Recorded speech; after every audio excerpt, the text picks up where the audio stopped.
안녕하세요. 라이트하우스입니다. 올해는 정말 다사다난한 한 해였는데요. 멈출 줄 알았던 코로나도 지속되는 가운데 물가마저 급격히 오르며 그간 세계적으로 많이 풀었던 저금리의 여파를 그대로 맞는 한 해였네요. 결국 비정상적으로 부풀어 오른 가계부채로 인해 연말에는 은행권에서 대출을 억제하기 시작했고, 이에 따라 거래량이 급격히 감소하며 가격이 곳곳에서 떨어지는 가운데 몇몇 지역은 이제 침체되었으니 규제를 풀어달라는 이야기가 나오고, 몇몇 지역은 절대 침체를 인정 안 하고 결국 다시 오른다고 하고 있죠. 그러니 많은 분들이 이런 이야기들을 통해 내년의 집값이 어떻게 될지 궁금하실 수밖에 없는데요. 그래서 오늘은 2022년에 집값이 상승할 요소, 하락할 요소를 통해 부동산 시장의 전망을 해보는 시간을 갖겠습니다. 먼저 전문가들이 가장 많이 말하는 공급에 대한 이야기를 해볼까 하는데요. 수요 공급 논리에 따라 집값이 오르는데 공급을 막아놔서 집값이 오른다고 하고 있죠. 그래서 이번 정부에서 서울이든 전국이든 실질적인 입주를 확인해 봤을 때 지난 두 개의 정부보다 훨씬 더 많은 공급을 진행하고 있었습니다. 그러니 이제는 멸실로 인해 순공급이 감소되었다며 공급 부족을 말하고 있죠. 그러면서 공급 부족을 해소하기 위해 재건축, 재개발 등 민간 공급을 늘리라는 식으로 말하고 있는데요. 실질적으로 민간 정비 사업은 멸실을 늘리기에 순공급이 감소하는 요인임에도 자신의 말을 자신이 부정하는 자신과의 싸움을 하고 있는 거죠. 당장은 멸실이 나더라도 재건축, 재개발을 완화해서 장기적인 공급을 늘려야 할까요? 먼저 서울의 공급량을 보면 내년에는 공급이 줄지만 그 이후에는 연평균 5만 가구 이상의 공급이 예정되어 있습니다. 민간 분석업체에서나 집값을 띄우기 위해 공공 공급을 제외하고 측정하니 공급 부족이라는 결론이 나올 뿐이죠. 장기적인 공급을 위해 민간 정비 사업을 풀라고 하지만 사실상 장기적인 공급은 문제가 없고 내년 한 해만 잠깐 공급이 적어지니 오히려 재건축 재개발 완화는 역효과가 난다는 뜻이네요. 수도권으로 가더라도 경기도는 공급이 소폭 감소하지만 인천의 경우는 내후년까지 지속적인 공급 폭탄이 예정되어 있습니다. 지방 광역시로 가보면 대구는 내후년까지 지속적으로 증가하며 대전, 광주도 적어도 내년에는 공급이 증가하고 있고요. 부산의 경우도 올해보다는 많고 울산 역시도 내후년까지 지속적으로 증가하죠. 하락세가 지속되고 있는 세종의 경우만 유일하게 내후년까지 입주가 감소하네요. 즉 그들의 이야기대로 공급 부족이면 집값이 오르고 공급이 많으면 집값이 떨어진다고 칩시다.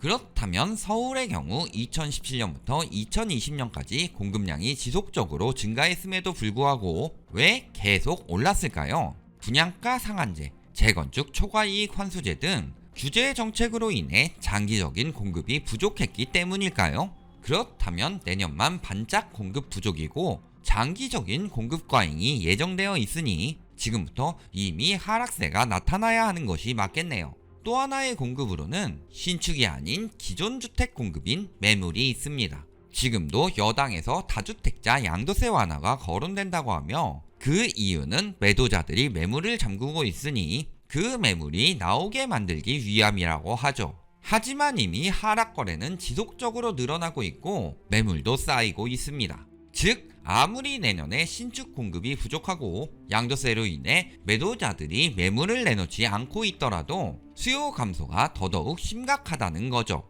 사실상 양도세 완화는 투기 수요들이 다시 시장에 유입되게 만드는 정책이기에 굳이 자극할 이유가 없으며 오히려 역효과가 나는 것은 여태까지 부동산 시장에서 늘 있어왔던 일이고요. 그렇다면 공급이 아닌 수요의 측면에서 내년에 부동산 시장을 봐야 하는 상황인데요. 이미 취득 보유 양도세로 다주택 투기 수요들의 유입을 막아놓았으니 이제야 왜곡된 시장이 제대로 된 시장으로 변하면서 정확히 확인해 볼 수가 있죠. 연말에 대출 유동성을 막고 금리를 올림에 따라 수요가 감소하고 있는 것은 모두가 체감하고 계실 텐데요. 그렇다면 내년에 유동성이 얼마나 축소될지 여러 상황에 따라 살펴보면서 수요 역시 얼마나 감소할지 확인해 봐야 하죠. 우선 내년부터 가계대출 총량 규제 목표가 4에서 5%로 책정되며 올해보다 더욱더 타이트하게 들어갈 예정입니다. 가뜩이나 총량도 줄어드는데 중도금, 잔금 대출마저 관리 대상에 들어가며 더욱더 대출받기 힘들어질 것으로 보이죠. 특히 중도금, 잔금 대출 포함은 분양시장의 유동성을 감소시키며 청약 경쟁률 하락과 미분양 증가를 유도할 것으로 보이네요. 게다가 총량 규제에 전세 대출이 들어가면서 대출 문턱은 더더욱 높아지고 있고요. 총량 규제만이 아닙니다. 1월부터는 DSR 2단계를 시행하고 7월부터는 3단계가 시행되죠. 주담대뿐만 아니라 카드론을 포함한 대부분의 대출에 대해 2억 이상, 1억 이상 대출을 받을 시 DSR 40%에 맞춰야 한다는 뜻입니다. 여기에 내년에는 최소 3차례의 금리 인상이 예정되어 있고 금리가 올라가면 올라갈수록 갚아야 하는 금액이 늘어나면서 DSR은 더더욱 축소되는 상황이고요. 가계대출 총량 규제와 더불어 금리 인상 부담, DSR 축소는 여태까지 우리나라의 그 어떤 시기보다도 더욱 심각한 유동성 한파를 맞게 만들 것입니다. 왜냐면 이미 세계 최고 수준까지 올라버린 가계부채는 GDP를 훌쩍 뛰어넘어 버림은 물론 가처분 소득 대비 2배를 넘어서는 상황이기에 경제를 망가뜨리고 있으니까요. 내년 3월까지 미뤄졌던 원금 및 이자 상환 유예 역시 이런 경제 상황을 반영함은 물론 같은 시기까지 연장되었던 LCR 예대율 규제를 맞추기 위해 종료될 것으로 보이고요. 또 내년에는 공시가격 역시 더욱 현실화할 것이기에 세금 부담은 더더욱 늘어날 수밖에 없으며 치솟고 있는 인플레이션도 쉽사리 잡힐 것으로 보이지 않아 소비 지출이든 비소비 지출이든 계속 증가하면서 가계부담은 커져갈 것이고요. 즉 한정된 소득에 은행권에서 대출해주는 돈은 점점 더 축소되고 세금 및 이자로 회수하는 돈은 지속적으로 늘어날 상황이니 지난 몇 년간 저금리로 인해 여유자금이 생기며 부동산을 매입하던 때와는 달리 오히려 매도하여 생계자금을 마련하거나 세금 부담을 덜려는 사람들이 늘어날 수밖에 없다는 뜻이죠. 전세 시장 역시 마찬가지입니다. 임대차 3법 때문에 폭등했다고 우기고 있으나 실질적으로 전세 가격이 폭등했던 시기는 기준 금리를 최저로 내리기 시작한 시점인 2020년 5월부터였으니까요. 아직도 임대차법 때문에 가격이 올랐다고 하며 내년 갱신 시점이 되면 더 폭등할 것처럼 말하거나 종부세 부담 떠넘기기로 계속 오를 것처럼 말하고 있지만 현재 상황이 어떤가요?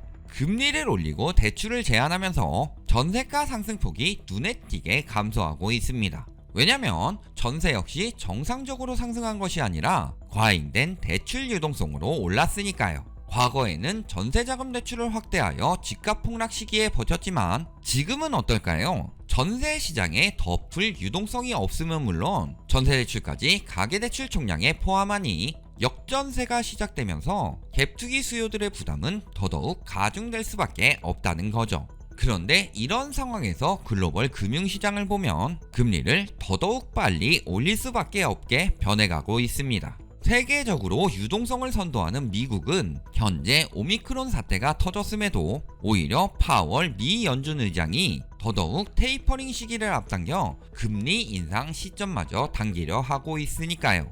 왜냐하면 테이퍼링을 진행해도 인플레이션은 점점 더 심화되고 있기 때문이죠.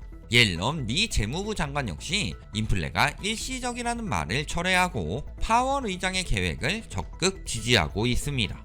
IMF 역시 미국의 인플레를 경고하며 조속한 금리 인상을 요구하고 있고요. 즉 미국에서는 테이퍼링이 종료된 이후 금리 인상을 진행하려고 한 만큼 테이퍼링 단축은 금리 인상 시점을 앞당기고 있다는 뜻이며 내년 3월 금리 인상 전망이 나올 만큼 유동성 축소를 더욱 빠르게 진행하고 있다는 뜻입니다.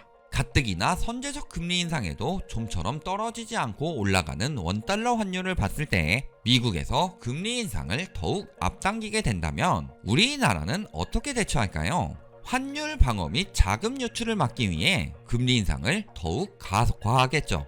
이제 2차례 금리 인상만으로도 대출 금리가 너무 빨리 올라 곳곳에서 죽는 소리를 내고 있고 버티지 못해 급매물까지 나오는 상황에서 기준금리 인상이 빨라지며 대출금리 역시 5%, 6%, 7% 계속 올라가게 되면 부동산 시장은 어떻게 될까요? 금리가 올라갈수록 부동산 구매를 포기하겠다는 사람들이 늘어날 수밖에 없으니 앞으로의 수요는 더더욱 매섭게 줄어갈 수밖에 없는 거죠.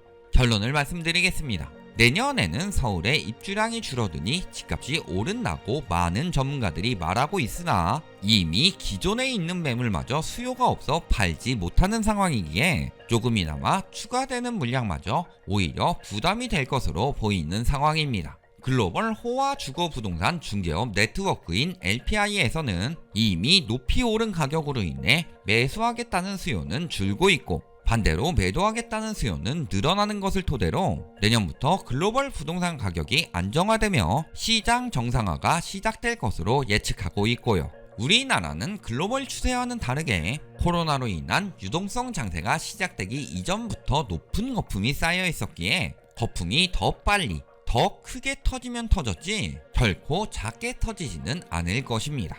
즉 글로벌 시장의 추세는 물론 부동산 시장에 유입되는 유동성 감소 그리고 공급이 줄더라도 더욱 많이 줄어들어 버린 수요로 인해 본격적인 부동산 정상화가 시작된다는 거죠. 다만 변수가 있다면 내년에는 대선이 있고 대선 이후에는 세금이 완화될 수 있으니 그때까지 버텨보자는 다주택 수요들이 있다는 정도일 뿐이며 이들이 버틸수록 폭락이 가속화하는 것이 조금 느려질 수는 있겠네요. 하지만 이들 역시도 이미 거래 감소로 인해 가격 하락이 시작된다면 완화될지 아닐지도 모르는 세금의 목매기보다 빠르게 손절하는 사람들이 점점 더 늘어날 수밖에 없으며 금리 부담으로 인해 역전세가 나기 시작한다면 양도세 부담이고 뭐고 파산하기 전에 급하게 매물을 처분할 수밖에 없죠. 결국 이미 하락하며 침체되고 있는 부동산 시장의 분위기는 내년까지 이어지면서 점점 더 심화될 수밖에 없으며 1월 DSR 규제, 3월 대출 상한 유예 종료, 그리고 1분기 중 계획된 금리 인상 등이 트리거가 되면서 이후 폭락세가 시작될 것으로 전망됩니다. 시청해주셔서 감사합니다.